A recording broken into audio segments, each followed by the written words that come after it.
Tapos akyatin ko, yan pa oh. Nakakapin. Dito muna ako kasi baka dito matagpuan ko si Oscar. May utang ako doon. Dito na lang ako. Andun si Oscar. Dito naman ako.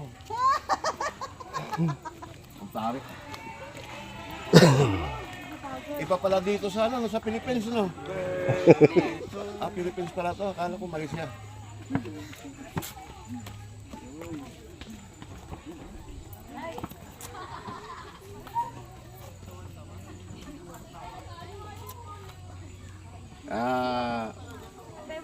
Dapat sana doon pa ako sa baba. Ang problema, andoon yung nautangan ko si Oscar. Kaya dito na lang ako kasi nakakita ako dito ng ano, kalsada paakyat na naman. Mahirap ng sitwasyon.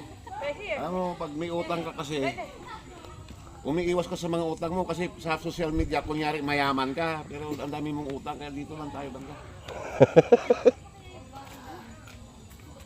Okay. Ganda lang view.